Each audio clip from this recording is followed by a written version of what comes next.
Just tell us a bit more about the claims, and you were differentiating there between staff who actually test and use those test kits and staff like couriers who transport them. You're quite right, Francis.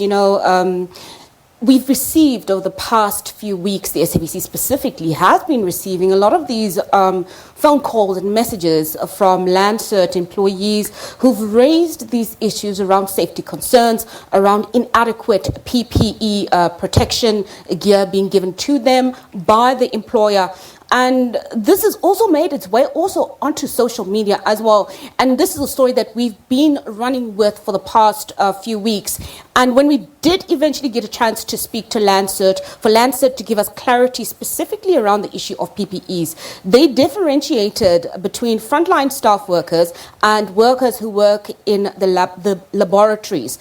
And they explained that the workers who work in the laboratories themselves are given the proper jackets, they're given face masks, they're given the visors, they're given the gloves, they're given a full spectrum range of PPEs because they're dealing with COVID samples and other dangerous material inside the laboratories. However, when it comes to the frontline staffers, and these are the people who are the receptionists, these are the couriers who ferry the samples that have been collected by the technicians that do take the swabs from people, from clients who come there and get their COVID testing. They're saying that in terms of that, the level of PPE protection differs from the staff that is working inside the laboratory.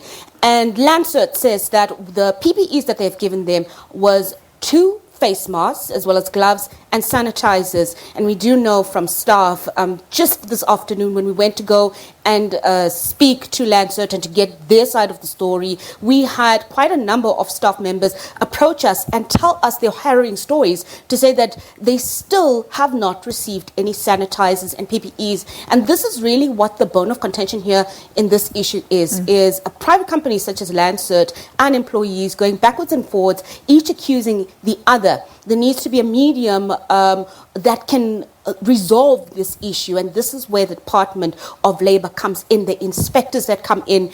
Once these allegations arise, the inspectors come in and then try and ascertain the truth of whether it's the employer itself that's at fault and not providing adequate COVID protection for their staff, or whether the staff is themselves not understanding what adequate PPE cover for them entails. All right, so we'll follow that investigation by the Department of Labour.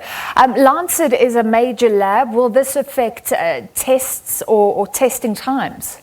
Well, Francis, we know that just in South Africa alone, across the country, Lancet has about 6,000 employees. However, this is not necessarily going to affect testing.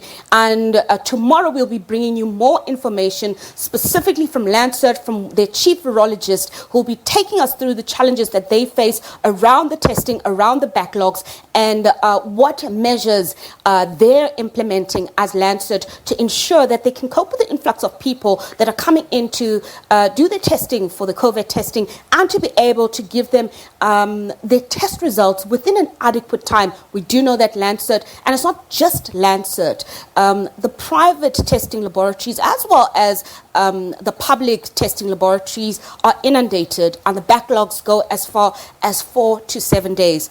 And what Lancet said that I found quite interesting was that they have a testing capacity of 10,000 per day. However, they have a backlog of 20,000. And Francis will be giving you this information tomorrow once we've spoken to the chief virologist at Lancet to keep the story going. All right, thank you very much. Nozintombi Miya from the SABC, and of course those backlogs growing with every day. Now let's